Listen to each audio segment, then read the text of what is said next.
Welcome to Esther worship channel. మరొక video ద్వారా మిమ్మల్ని కలుసుకోవడానికి దేవుడు ఇచ్చిన కృపను బట్టి, మీతో మాట్లాడడానికి దేవుడు చూపిన కృపను బట్టి, ఇచ్చిన ఆయుష్ని బట్టి, ఆరోగ్యాన్ని బట్టి, జీవాన్ని బట్టి, ఊపిరిని బట్టి ఆయనకి స్తుతులు స్తోత్రాలు వందనాలు చెల్లిస్తున్నాను.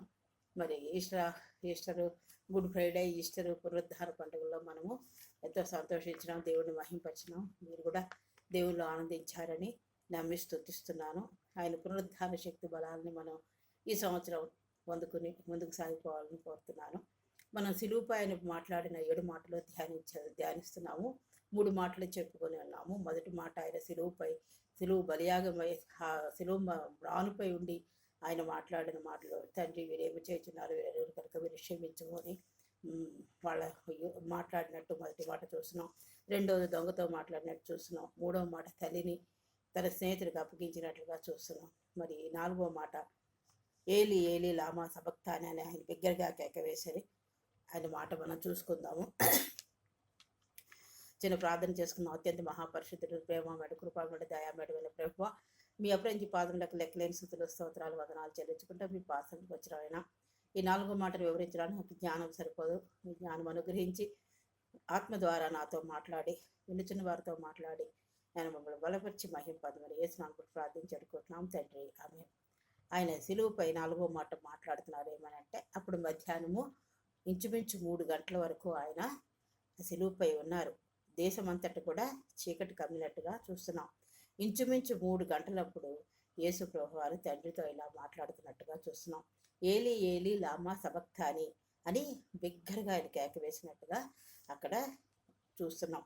ఆయన తండ్రితో మాట్లాడుతున్నారు. ఏమంటే, ఏలి ఏలి లామా సబక్తాని అని బిగ్గరగా కేకవేశాడు. ఆ మాటకి ఏమిటంటే అర్థం, నా దేవా నా దేవా నన్నెందుకు చెయ్యి విడిచితివని అర్థం. ఎందుకు తండ్రితో మాట్లాడుతున్నారు? తండ్రి నా దేవా నా దేవా నన్నెందుకు చెయ్యి విడిచిపెడుతున్నావు అని మాట్లాడినట్టుగా చూస్తున్నాం. ఇది మత్తయి సువార్తలో 27, 46, 47 వచనాల్లో కూడా ఉన్నట్టుగా మనం గమనిస్తాం అన్నమాట. ఏలి ఏలి లామా సబక్తాని అంటే, దేవా నా చెయ్యి ఎందుకు విడిచిపెట్టాం. మనం కూడా అనేక సమస్య ఆయన మన గురించి తర్వాత ఆయన సిలువుపై బలియాగమవుతూ ఆయన దేవుడైన తండ్రి తల్లి పంపించారు ఈ భూలోకానికి. ఆయన మనందరి పాపాలు ఆయన మీద మోసుకుని ఒక పాపిగా ఆయన ఆ సిలువురాలుపై ఉన్నప్పుడు తండ్రి కొద్దిసేపు ఆయన చేయి విడిచినట్టుగా మనం చూస్తున్నాం. అందుకని ఆయన, తండ్రి నా దేవా నా దేవా నన్ను ఎందుకు చేయి విడిచిపెట్టావు. మనం కూడా చాలాసార్లు అనేక పరిస్థితుల్లో, ఎందుకు ప్రభా నన్ను విడిచిపెట్టావు, నాపై నీ కరుణ లేదు, కటాక్షం లేదు, ఎందుకు ప్రభా అని మనం ప్రార్థిస్తూ ఉంటాం. తండ్రి దేవాది దేవుడు ఆయన సిలువ మ్రానుపై భయంకరమైన పరిస్థితిలో ఉండి తండ్రితో మాట్లాడినట్టుగా చూస్తున్నాం. ఆయన ఎందుకు వచ్చారు, ఎందుకు మరణించారు? మనపై ఉన్న ఉగ్రతను ఆయన భరించడానికి ఆయన వచ్చారు, సిలువుపై బలియాగమయ్యారు. విలువైన రక్షణ మనకి ఇవ్వడానికి 3 పాయింట్లు అంటే, మనపై ఉన్న ఉగ్రతను, దోషాలను, శాపాలను ఆయన భరించడానికి వచ్చారు. విలువైన రక్షణను సర్వమానవాళ్ళకి ఇవ్వడానికి వచ్చారు. మన పాపాల నుండి, శాపాల నుండి మనం విమోచించడానికి ఆయన భూలోకానికి వచ్చి మనం విమోచించినట్టుగా చూస్తాం. మనం ఇంకనూ పాపులమై ఉండగానే ఆయన కృపతో మన ఎడల కృప చూపడానికి వచ్చినట్టుగా చూస్తున్నాం. వచ్చి ఆయన సిలువ మరణం ద్వారా మనకి రక్షణ ఇచ్చినట్లుగా చూస్తున్నాం. మనం ఇందులో నేర్చుకోవాల్సినవి ఏమున్నాయంటే, ఆయన యొక్క విధేయత. తండ్రి ఆయన పంపించిన పని అంతటిని ఆయన చేసినట్టుగా, తండ్రికి విధేయత చూపినట్టుగా మనం చూస్తాం. ఆయన ప్రేమతో సమస్తమా సిలువ మరణం వరకు ఆయన ప్రేమని మనం చూస్తాం. మన గురించి, మన పాపాలన్నీ ఆయన భరించి, ఆయన ఎవరు చేయలేని త్యాగం మన గురించి చేసినట్టుగా ఆ ప్రేమను మనం నేర్చుకోవాల్సిన వారమై ఉన్నాం. అనేకుల కొరకు వచ్చారు, సర్వమానవాళి గురించి వచ్చారు, అందరికీ ఆయన ప్రేమను వెల్లడిపరచడానికి వచ్చారు, అందరినీ విమోచించడానికి వచ్చినట్టుగా చూస్తున్నాం. అలాగా ఆయన అప్పుడేమైందంటే, ఇంచుమించు 3 గంటలైంది, ఆకాశము చీకటైపోయింది. ఈ 3 మాటలు మాట్లాడేశారు. 4వ మాట కూడా ఇలా మాట్లాడారు. ఏమనంటే, తండ్రితో మాట్లాడారు. 4వ మాట ఎవరితో మాట్లాడారు? తండ్రితో మాట్లాడారు. 3 మాటలు వేరు. ఈ మాట 4వ మాట తండ్రితో దాన్ని పంపించిన తండ్రితో మాట్లాడినట్టుగా మీరు చూస్తున్నాం. తర్వాత తండ్రి తనకు అప్పగించిన పనిని ఆయన ముగించినట్లుగా మనం 5వ మాటగా చూస్తాం. బాధ్యతను చివరి వరకు ముగించినట్లుగా మనం ఇక్కడ చూస్తాం. ఆయన సర్వమానవాళి పాపాలు శాపాలన్నీ తనపై వేసుకున్నాడు కాబట్టి పాపగా చేయబడ్డాడు అని చూస్తాం. ఆ కొంతసేపు తండ్రి ఆయన చేతిని విడిచిపెట్టినట్టుగా మనం చూస్తాం. ఐదవ మాటగా కూడా చూసి ఏంటంటే 19:27 సో యోహాను సువార్త 27:28 చూసుకుంటే, అటు తర్వాత సమస్తమును అప్పటికి సమాప్తమైనదని యేసు ఎరిగి లేఖనం నెరవేరినట్లు నేను దప్పిగొనుచున్నాను అని చెప్పినట్లుగా చూస్తున్నాం. ఆయనకి దాహం వేసింది. మానవ రీతిగా ఉన్నాడు ఆయన. మన పాపాలు అవన్నీ భరించారు. అంతవరకు ఎన్నో శ్రమలు ఆయన్ని కొట్టారు, తిట్టారు, అవమానించారు. శారీరకంగా ఎంతో బాధపడినట్లుగా మనం చూస్తాం. నిజంగా ఆయనకి ఒక మానవుగా ఉన్నాడు కాబట్టి దాహం వేసి ఉండొచ్చు. అలాగ నేను దప్పికొనుచున్నాను అంటే అక్కడ చేదుతో ఉన్న చిరక పాత్రను, నిండి ఉన్న ఒక పాత్రను అక్కడ పెట్టి ఉండేది కనుక ఇదిగోనే అని ఆయనకి తాగించినట్లుగా చేదు చిరకను దప్పికొనుచున్నానప్పుడు అక్కడ వాళ్ళు అందించినట్లుగా మనం చూస్తాం.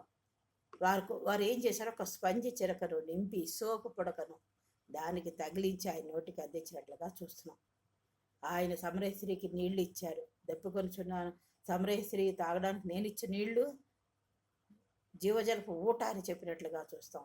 ఈ తాగువాడు ఎన్నటికీ దప్పికొండ అని చెప్పినట్లుగా చూస్తాం.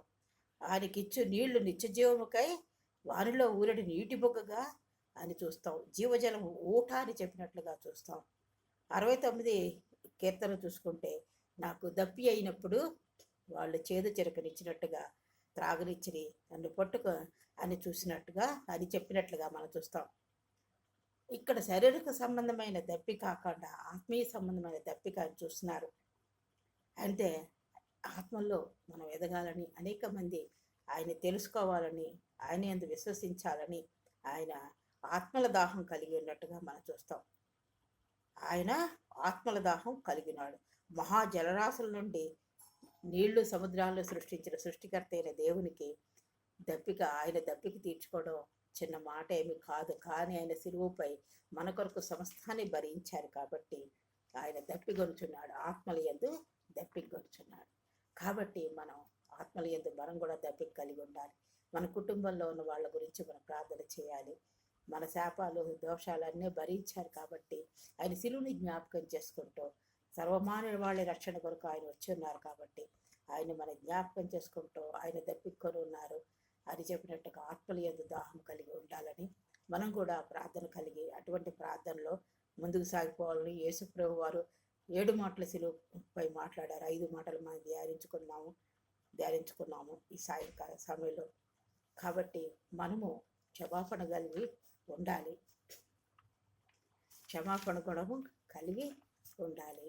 తర్వాత ఇదిగో నీకు ఇదేంటి దొంగని క్షమించినట్టుగా ఆయన నేడే నువ్వు నాతో కూడా పరదేశంలో ఉంది అని చెప్పినట్టుగా మనం చూస్తున్నాం. ఆయన అందరి గురించి వచ్చారు. పాపులు, నీచులు, దొంగలు ఇలా అందరి గురించి వచ్చారు కాబట్టి ఆ దొంగ తెలుసుకున్నాడు కాబట్టి ఆ దొంగని ఆయన క్షమించినట్టుగా మనం చూస్తాము.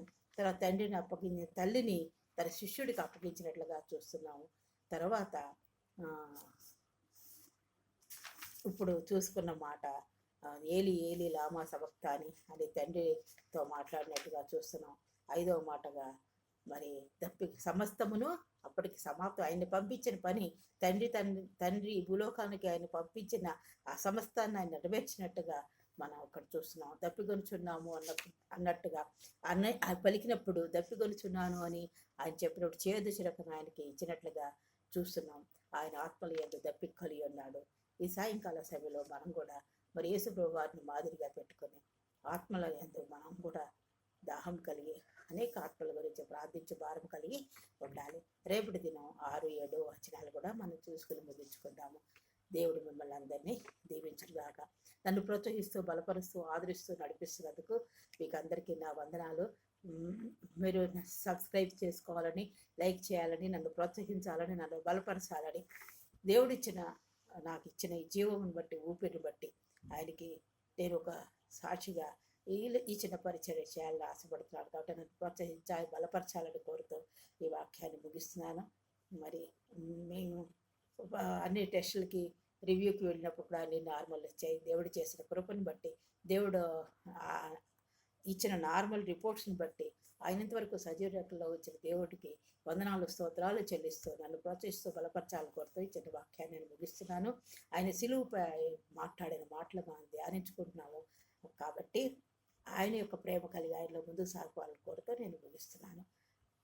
అత్యంత మహాపరిశుద్ధుడు, ప్రేమమడు, కృపామడు, దయామడు ప్రభు, మీ అభివృద్ధి పాదములకు లెక్కలేని స్థుతులు స్తోత్రాలు వందనాలు చెల్లించుకుంటూ ఈ సాయంకాల సభలో మీ పాస్తానికి వచ్చిన తండ్రి నాయన మీకు వందనాలు ప్రభు. మీరు మాట్లాడిన మాటలను బట్టి వందనాలు, మీ ప్రేమను బట్టి వందనాలు. మీకు నాయన మీరు నా తండ్రి సిలువుపై నాయన శిరస్సు నుండి అరికాల వరకు గాయపరచబడి కూడా మీరు 7 మాటలు మీరు మాట్లాడే విధానం బట్టి మీకు వందనాలు స్తోత్రాలు చెల్లించుకుంటూ నాయన అటువంటి నాయన మీరు చూపించిన మాదిరిలో మేమందరం నా ప్రభ ప్రేమ కలిగి విధేయత కలిగి నా ప్రభ నాయన విశ్వాసము కలిగి మీలో ముందుకు సాగిపోయే కృపని గురించి మీరే సహాయం చేసి మహిం పనిని చేసినాను ప్రార్థించాడుకుంటున్నాం తండ్రి. ఆమేన్. దేవుడు మిమ్మల్ని అందరినీ దీవించనుగాక. నన్ను ప్రోత్సహించి బలపరచాలని కోరుతూ నేను ముగిస్తున్నాను. మరొక వీడియో ద్వారా మిమ్మల్ని కలుసుకొని మరొకసారి మీతో మాట్లాడడానికి దేవుడు కృప చూపులాగరా, మీరు నన్ను ప్రోత్సహించలాగరా మరొకసారి మీకు వందనాలు చెల్లించుకుంటూ ఈ వాక్యాన్ని నేను ముగిస్తున్నాను. దేవుడు మిమ్మల్ని అందరినీ దీవించనుగాక. ఆమేన్.